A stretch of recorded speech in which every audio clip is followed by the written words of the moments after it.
Good morning, good afternoon, good evening, good people. My name is Martin Moragewa Moreidi, and today, May 17th, 2020, Sunday, May 17th, 2020, I'm coming to you with another video of my edition, Letters from a Nut. This is your first time watching. If you're not a subscriber, please subscribe, comment, like my video. It'll help me boost my viewership up, my numbers up. I'm trying to get to 1,000 subscribers so I can go live from my phone. Right now, I'm using my computer. Anyway, those are future goals. Today, as always, I'm going to begin with something personal about myself. And I decided since it's a new week, I'm starting I guess it's a new week, depending on how you look at it. But I'm going to start this for the next 7 days. I'm going to tell you something I love about myself. I've been revealing something personal about myself. And I decided this next 7 days, I'm going to tell you all about something that I love. And today I decided I'm going to start with cleanliness, personal hygiene. I love personal hygiene. I love one particular type of personal hygiene, good people, taking salt baths. I like taking a bath. And then a few years ago, I took a bath. I wasn't really into baths until like a few years ago. I was living in a motel, and they had a bath over there, and it was cleaned every day, so it was always clean. And I'd take a bath about every couple of days or so. And then I got introduced to salt baths. Good people, that's where you put all this, mineral salts and stuff. And I love it, good people. I can feel, I don't know if it's placebo or something else, but I try to do it every once in a while. And I actually stopped doing it for a while because I think I had become too addicted to it. It takes a lot of water to bath, take a bath, a bathe uh, almost every 2 days. That's a lot of water. So I had to stop doing it. And I recently did it thanks to a friend of mine. You know, I have friends who love taking baths too, love taking baths, and they had some bath salts. So I was like, oh, it's been a while. So I did it, and it was really refreshing. It was really refreshing. I liked how I felt, and that's my personal thing. That's something I like about something I love, something I love. Anyway, let's get to the video. This video today was written on July 11th, in 1995 by Mr. Ted L. Nancy to a customer service manager at Robinson's May department store. It's a department store, I guess, that's no longer around, used to be around. Address 6160 Laurel Canyon Boulevard, Northern Hollywood, California 91606. And this is what Mr. Robinson, Mr. Nancy wrote to Robinson's in May. Dear Robinson's May customer service manager, I was in your store the other day and I was paying by check. When I started to write the check out, the sales clerk asked me if I had another form of identification. I told her I did and pulled out a credit card with my name on it. It was at this point that I started thinking, your store is relying on me to tell you it's me. I mean, you want me to verify for your employees that it's me? I'm thinking they don't know me, don't know my check, yet they're relying on me to tell them it's me? Shouldn't there be a third party involved here, preferably from your side? Don't you think you should have someone involved from your end? This is not a complaint. I am very happy with Robinson's May and have shopped there for some time. This is about an identification system that is teetering on insanity. When you ask a stranger to tell another stranger that they can verify it's them, then you are asking for at least one person to tell you they are not them. They will be lying to you.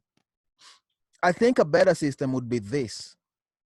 While they're shopping, you can run a signature check through the Department of Motor Vehicles and get their mother's maiden's name.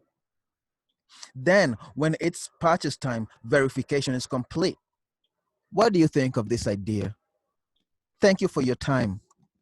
Ted L. Nancy. Good people. There's the letter that Mr. Nancy wrote. He actually wrote two letters to Robinsons and May, and they replied to him about whoa, good people. They replied to him 3 days later. That was quick.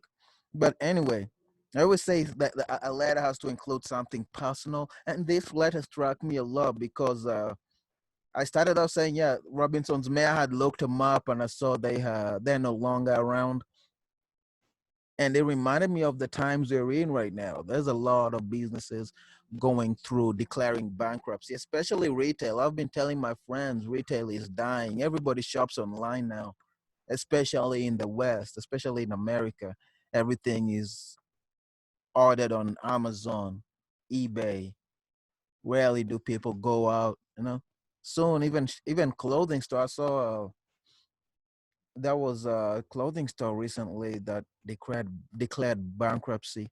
But yeah, they've all been doing it. I think it's but since it's yeah, it's hard. It's hard. Times change. Anyway, over here we learn Mr. Nancy likes Robinson's May, and he's trying to tell them about a security feature that we have now called two-factor authentication. It's I don't think they use it in department stores. They use it in websites, and I bet you that's another reason why retail stores are going out of business is because you can find somebody's credit card, debit card sometimes, and go use it. Sometimes those things don't need a password. Just press credit. And it won't be you. It's somebody else using your your credit card. And so over here, Mr. Ted L. Nancy he's a man beyond his time, a man who thinks ahead, and he tells them about two-factor authentication, a technology that won't come out for almost another 20 years or so. Anyway, on July 14th, 1995, Robinsons made their customer service department is on top. It's on top, or it used to be on top. Anyway, 1995, July 14th, they wrote back to Mr. Nancy, and this is what they wrote back. Dear Mr. Nancy, thank you for your recent correspondence regarding our bank check acceptance policy. The form the forms of identification that we request for customer check approval are requirements set by an outside agency which we employ. Your comments are very much appreciated as it is through communication from our customers that we may be made aware of any opportunity to improve. Good people, that is really on top. Like I said, like for a company to reply this quick, you can tell they're already diligent. They're always looking for feedback. That's always like I'm also trying to be like that. That's why I always request at least to comment and tell me how I can improve. Tell me what you'd like to see more on these videos or more of my videos. If you haven't seen any of my other channels, I have another channel where I predict UFC fights. I'm always looking for feedback, ways to improve. Anyway, your comments are very much appreciated, as it is through communication from our customers that we may be made aware of any opportunity to improve.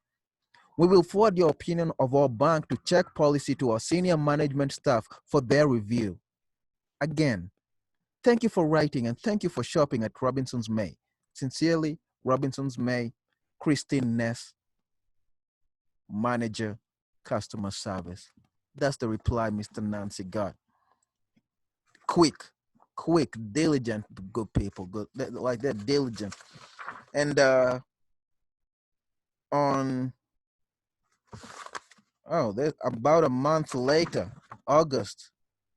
Oh no, it's still July. No, it's still July. No, June, July, August. Yeah, I guess July 25th, 1995. He wrote to the senior management staff of Robinson's May department store. And this is what he wrote them. Dear senior management staff, recently, Christine Ness forwarded to you a check and credit card security procedure I recommended for the Robinson's May department stores. A great place to shop. I am happy you are running with my idea. And while it is still being discussed, I'd like you to consider several more suggestions.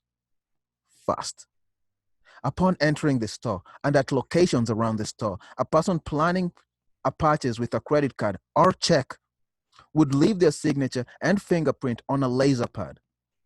Patch directly into your verification hub, which would be linked up to the Department of Motor Vehicles or the Registrar of Voters.